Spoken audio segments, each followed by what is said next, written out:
let me ask you, what's the first thing you think of when you hear the term Star Wars games?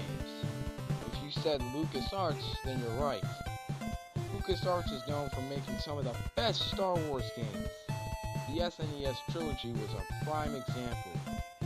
So the next console in line, being the N64, would be the next target to make an awesome 3D Star Wars game. The first three were Star Wars Shadow of the Empire, Rogue Squadron, and Episode 1. And they were all good.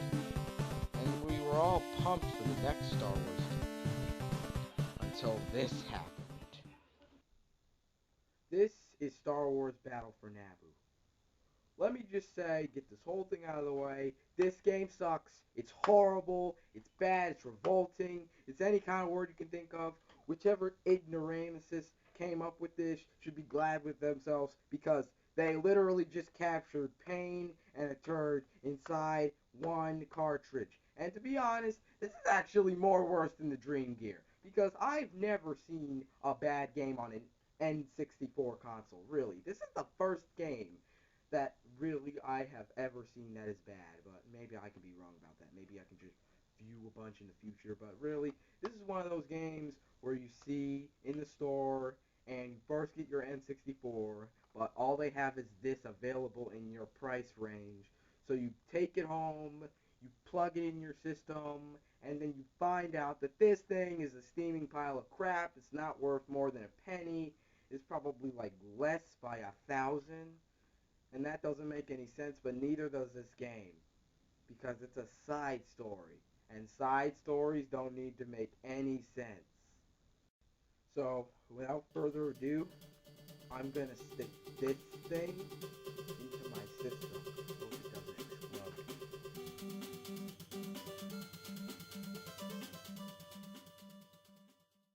So you stick this horrid thing in your 64, expecting to see something like a lightsaber battle for the title screen, but instead, you see a museum. Let this be your warning to shut this junk off. But that's the problem. As curious as you are, you only know one thing as a gamer. To push start. The main character you play as in the game is Gavin Sykes, and your main goal is to fight the Trade Federation in a 15-mission gameplay. So you're probably thinking, hey, it's a side story, that's fine, but no, it's horrifically bad for the numerous reasons I'm about to tell you. Your first problem in the game is this controls. Nothing is more irritating than playing a game with bad controls. E is accelerate and A is the brakes. There's no reason to do this. They think it's creative to come up with different controls, but what would you rather have? Good controls from another game or bad controls from another galaxy? Even though we are talking about the freakish design of an N64 controller, it did function great with other games such as Mario 64 and Star Fox 64. Yeah, good games. Unlike this one. So you're flying around in the land speeder while saving Captain Hale from an ambush. Just to give you a feel of blowing stuff up. Yeah, that's always fun. Except in this game where it just treats you like a freaking retard. Look at that, all my bullets missed, so I had to ram into him. The only problem I have with this game is that Captain Kale acts like he's the boss, but he does nothing to help but run into some enemies so you can go and save him again. Isn't that the stupidest thing you've ever heard? That would be like if I asked you to follow me, then jumped off a cliff, and right after you saved me from death, I go and do it again. Alright, now wait, slow down. What are you doing? Idiot. You know what? Fine. Kill yourself, you dumb dodo. If you managed to make it to the second level, you've probably gone insane. Captain Kale is 10 times more useless. Every 3 seconds he needs your help, which is really annoying. He has the same daggone ship as I have, and he's still whining? That's bullcrud. How the heck am I supposed to complete the mission? A few minutes later, after you find out you can actually fly by going into this barn thing and selecting the police cruiser, takes you no longer than 2 seconds to realize that flying sucks. remember in StarWars 64 how it was functional shooting stuff anywhere and on the ground? Well, here, it's a piece of crap. For starters, you're extremely slow and pressing B doesn't do jack. Shooting stuff on the ground is impossible with this dumb target circle thingy. And it would honestly be easier to shoot a cap off a water bottle blindfolded. Come on, die! Die! Dang it. I gotta get him now. I gotta get him now. Come on. How did I miss that? I was right there. The only reason I went to change my vehicle is because I saw a cutscene showing the upcoming planes. But shooting stuff in the sky is just as bad.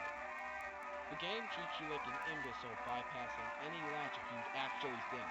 3 hours later, you figure out you're not supposed to actually attack anything once you have the plane. You're just supposed to fly to this green section and you win.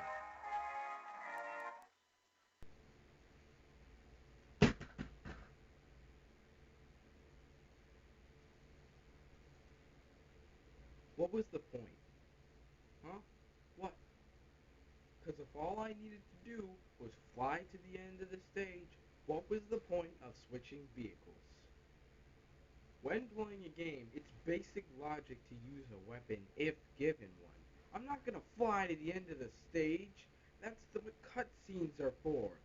It's not like the N64 wasn't compatible handling such hardware. No, they were just slacking off. I've never seen such stupidity. This is a waste of time, a waste of gameplay, and a waste of space. Ooh, the police cruiser. Yeah, right, I'm choosing the land speeder. What? I can't select my vehicle? I'm in a select screen where I can't select anything. Why not? What happened to the vehicles in the previous missions? Did I need to do something? I tried everything, and I finally figured out the select screen is for selecting new vehicles in past missions. This is used to complete special missions. But who'd want to play this miserable turd more than once? So in this mission, you're at the swamp rescuing boats and blowing up the Trade Federation one. Honestly, it's easier said than done, because now the controls in this stage are even worse. Since the stage is so small and all the enemies are below, I'm forced to master rocket science in order to get through this bag of garbage. I'm above my target, so in order to be able to attack them, I must perform a downward spiral move. By doing so, I have to press R to quick turn, A to slow down, and force the joystick the farthest to the down right corner. Once I have a clear opening, I fire the Z button like crazy, but sometimes that's not enough, so you gotta keep trying. These boats take a lot of hits, and keep in mind, you gotta destroy all of them before one drowns. Yeah, one boat drowns and you start all over again. That is freaking cheap. How the heck is it fair that just one of your boat dies and you gotta start all over again?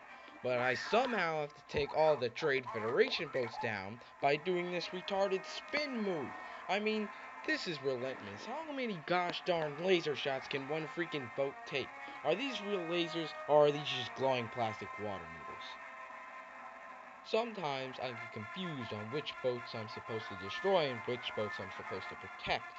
But how can you blame me? The details are so little, you end up destroying your own boats. Couldn't they have at least made it a different color? Let me ask a perfectly legitimate question. How is anyone supposed to do this?